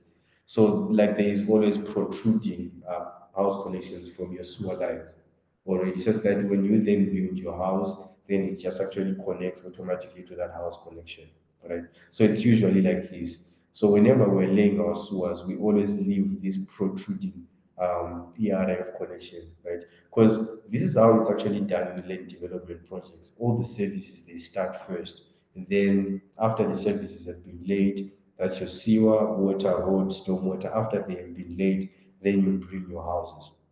Right. So you don't start with the house, then you do the sewer system. No, you start with the sewer system, then you do the house. So by the time you come and you want to connect, to the source system, there's already a house connection or an ERF connection that you just connect to like that. So this is how it looks like typically, right? You're having your pipe like that. So your house connection will be coming like that. So it will be coming slightly on top like that, so that the water can, or the wastewater can just fall into that pipe naturally by gravity. So like I said, there is usually a protruding ERF connection here that is laid when we are laying our sewer pipes, such that when the house actually now gets built, they can automatically connect because there is already a what? A house connection to connect to, right? So typically, this is how house connections look like. These are the standard details that we have, right? This is the standard details. This is all provided for in the course. So it's fortunately it's not something that you design for yourself. It's already provided for. So whenever you design your sanitary sewer system, you always have to provide the standard details. There's a lot of standard details. So you have to also decide which standard details are going to be working for the sanitary sewer that you're going to use, and then you pick those, and then you provide them along with your final drawing. So this is a house connection for a mid-block section. This is a house connection for a road reserve section, and this will be your, and this is your cross section now and how it looks like. As you can see, this is the main sewer line. This was supposed to come slightly above. It's actually supposed to come slightly above. So it's something that we can adjust, but typically it looks like this. And then, because whenever we're laying your sewer pipes, you just lay this and then ERF connection, and then it's usually closed here. It will be enclosed, by the way, such that when you build your house, you can easily connect to it, right? So for one residential, even a 110 millimeter house connection from the main sewer line of a distance of about 500 millimeters inside the ERF boundary, or not less than 1 meter from the side of the boundary at the lowest point of the boundary. So these just are like the details of how you then have to configure your house connections, particularly when you're now doing your sewer routing. You need to include these design points so that you ensure that your house connections are properly spaced and they're also properly designed, right? Because you are the one that provides the ERF connections. You have to design them according to these design standards.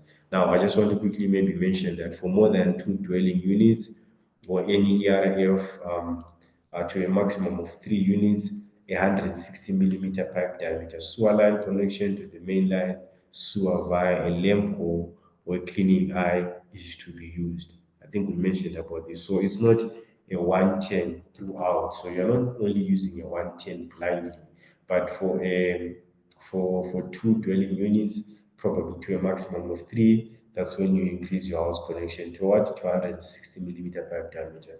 Now, this detail, you have to do it, right? You have to do it because you're the one that is detailing each ERF connection for each residential unit. So it's something that you have to be very serious about and ensure that it's properly designed. Also, you have to include the standard detail, right?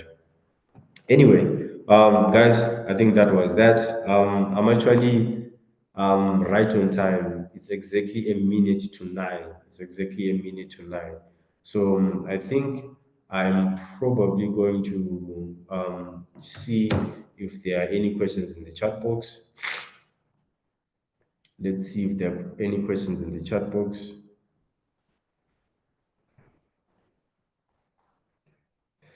All right. Moses is saying, what guides you as an engineer to select a suitable formula to estimate to calculate your peak factor for obtaining peak wet weather flow? During my studies, we normally utilize the Harmon formula and other two formulas I noticed during my study, which we hardly used.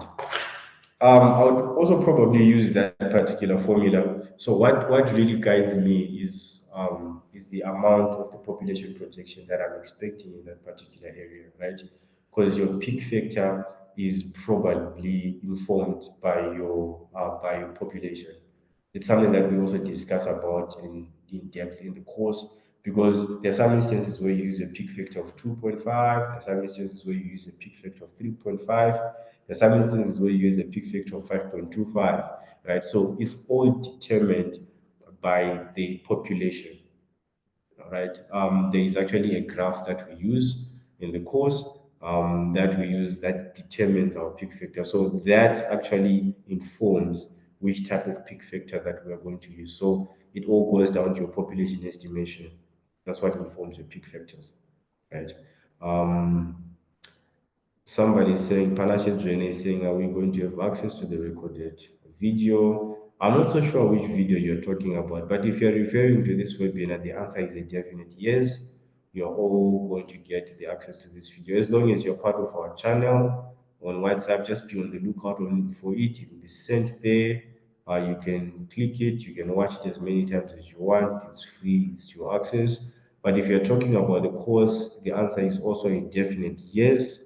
You're going to get pre-recorded videos. You're going to get the recordings for the actual videos that we do in class, and you're going to have a lifetime access to those videos. You can refer to them over and over and over again if you want to revise the course. Alex, I'm not so sure how to answer that, but what is a reticulation pipe? But I'm not so sure how to answer that. Like, a reticulation pipe is just a service pipe, right? It's a pipe that services your house. It's a service pipe. So it could be a water pipe, it could be a sewer pipe, or it could be a stone sewer pipe, right? So it's a service pipe, right? I think in layman terms, that's how I can answer that. I'll see, maybe you can clarify if you've got a different angle to answer that question. How much how much costs Civil 3D on the 2nd of September? As Fiso Shabalala, I believe you wanted to say how much is the cost. The cost is going for a once-off payment of 75 US dollars. Yeah, I'm judging based on your on your surname. Please correct me if I'm wrong, but I do believe that it's about 1,340 rands if you convert it according to the current interbank rate for the South African, right? Yeah. So I'm not so sure, Alex, if I answered your question, but like a reticulation pipe, I would say it's just a base. It's basically a service pipe, right? It's a pipe network probably for used in distribution, carries treated water, right? In the context of water reticulation, so it's a right in the context of water reticulation, it can be defined as a distribution pipeline, right? Then, in context of sewer reticulation, it can be defined as a as a collection pipeline that collects your sewers and then what transports it to the treatment plant. So I think that's the best definition I can give you there that can do justice to that question. Yeah, I hope you understood. Can we have worked examples?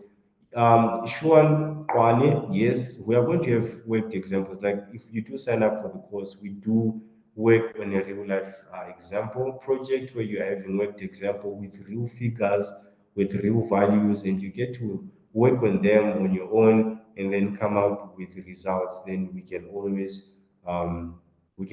look at them. Yeah, we are going to have worked examples, but they're just strictly for people who subscribe for the course. Is it possible to join with a colleague and pay one-off fee and get both access to the course? Unfortunately, Russell, is not possible. It's only one person, one access. So if one person pays, it's only one person that gets to have an access. What you can do is you can pay, master the course, and teach to your friend. You understand? So unfortunately, it's only one person to attend the course, and it's only one person for one access. Is there institutional discount? Unfortunately, no. But you can do slide in by DMs, then we can talk about it. Yeah, somebody saying I attended the sewer pump station design webinar. How can I access that recording? That recording was sent in our channels. I believe you should be part of our channels, our WhatsApp channels. Please just follow us on LinkedIn. We're also going to send it there. But one place I know that you should be able to find it in our channels, and occasionally we send some on our YouTube channel as well. So there is one on the YouTube channel. I believe it was uploaded on the YouTube channel, but you can follow up also in our WhatsApp channels. You can also follow up with me tomorrow, and I can also ensure that I give you the access to it once it has been processed and sent. Okay. Yeah, ladies and gentlemen, thank you so much for attending the course. So, just on a final note, you guys, I know most of you guys have got a lot of questions. I'll just probably just refer you back to the course. Most of these things we're probably going to be answering them in, we're going to be dealing with some of these things in greater detail as we are going to be doing the course, right? So part of the course is we have what we call a feedback session on Saturdays where we just attend, we chill, and we discuss where you guys can bring as many questions as you can because we're going to be working on a real life project. So we do have what we call a feedback session. So it's not a session where I'm just going to be talking to you. It's also a session where you're also going to be talking to me, airing your frustrations. Okay, I'm not understanding how to use Civil 3D. I'm not understanding how to import points, how do I do catchment delineation. We all cover that, right? So do sign up for the course, guys. We do talk about more topics in depth and in greater detail. Understood? So I hope that helps. I hope that helps. Daniel, I'll just take Daniel's question and then we close because we are already over by 7 minutes. Daniel, yes, you can take it away. Good evening. Yeah, I wanted to ask, will the training include the stormwater design or the storm aspect of designing of the gravity so lines? sorry, Or sorry, is it Daniel, only, I'm not hearing you clearly. I'm struggling to hear you clearly. I'm asking, will the course, is it specifically for sanitary sewer lines, or is it both for the two gravity lines, for the stormwater and the sanitary? Okay, no, that's a very good question. So this course is only for the sanitary sewer only. It's only for the Okay. sanitary sewer line. Yes, yeah. It's not for the stormwater. It's exclusively for the sanitary sewer line. I will also encourage you to just go on the YouTube as well and watch a webinar that we did on stormwater design. That should give you a very understandable basics in terms of stormwater design analysis as well. That could be very good, coupled with you attending the sanitary sewer design because some of the design principles they do overlap. So I'd encourage you to attend both of them. So the answer is no. For this course, we are only dealing with sanitary sewer design. All right, ladies and gentlemen, thank you so much for attending our webinar. I really appreciate you. You guys really stuck up till the end. Yes, somebody saying, can you please add me to your list of contacts so that I can get some notifications and corresponding to my email? Okay, that's fine. I've copied your email. All right. So no, thank you so much, guys. Thank you so much. You guys have a great day. Have a great weekend. I really appreciate you so much. Thank you so much for attending. Please do sign up for the course. See you for the course. Okay. Meeting is adjourned. Have a good night. Cheers. Bye.